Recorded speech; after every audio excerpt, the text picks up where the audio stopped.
ফারাক্কার নতুন যে নদী ব্রিজটা তৈরি হচ্ছে সেই ব্রিজটি রাত্রিবেলায় হলে কেমন দেখতে লাগে। আমি বাড়ি ঢোকার আগে সবার প্রথমে চলে আসি আমার এই বন্ধুটির কাছে, কেননা আমার এই বন্ধুটি আমাকে সৌন্দর্য বাড়িয়ে দেবে। হ্যালো গাইজ, রোড কিং ভাই চ্যানেলে আপনাদের স্বাগত।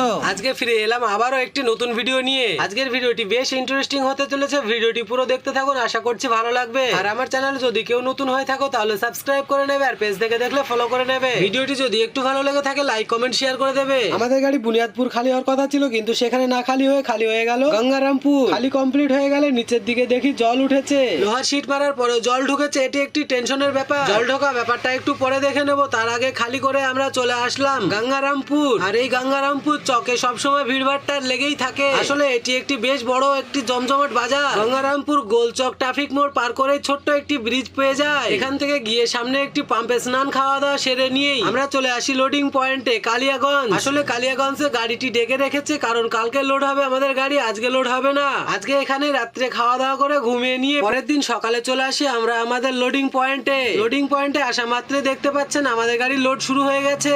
লোডিং এ লাগানোর পরে মনে হচ্ছে বৃষ্টি হবে এবং সেই সঙ্গে প্রচন্ড গরমও পড়েছে। আমি হেল্পারকে গাড়ির মধ্যে রান্না করতে পাঠিয়ে আমি নিজেই উপরে রয়েছি, কারণ কখন বৃষ্টি চলে আসে। রানিং লোডে বৃষ্টি চলে আসলে লেবারদের সাহায্যে আমি তিরপলটি ঢেকে দিই। কয়েক ঘন্টার মধ্যে লোড কমপ্লিট হয়ে গেলে তিরপল রশি করে নিয়ে আমরা চলে আসি একটি চায়ের দোকানে। আসলে এটি একটি চায়ের দোকান না, এটা একটি মুদিখানার দোকান। এখানে কোল্ড ড্রিঙ্কস বিস্কিট যাবতীয় পাওয়া যায়। দেখতেই পাচ্ছেন আমি নিয়েছি একটি স্প্রাইটের বোতল এবং একটি চিপসের প্যাকেট। এগুলো এখানে খাওয়া দাওয়া শেষ করে চলে আসি রাত্রিবেলায় মালদা বাইপাস পার করে একটি হোটেলে। এখানে আমরা রাত্রির খাবার সেরে নিচ্ছি মাছের ঝোল আর রুটি। আসলে আমরা দুপুরে রান্না করেছিলাম একবারের জন্য, সেগুলো খেয়ে শেষ করে নিয়েছি, আর সেই জন্যই আমরা হোটেলেই খাওয়া দাওয়াটা সেরে নিলাম। সেখান থেকে চলে আসি আমরা ফারাক্কা ব্রিজ। আর ফারাক্কা ব্রিজের উপর থেকে নতুন ব্রিজের এই দৃশ্য।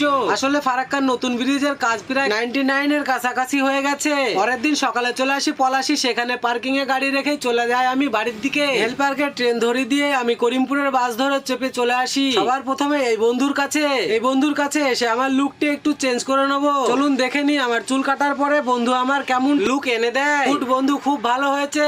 পরের দিন 1 তারিখে আমি পেয়ে যাই ড্রাইভার দিবস।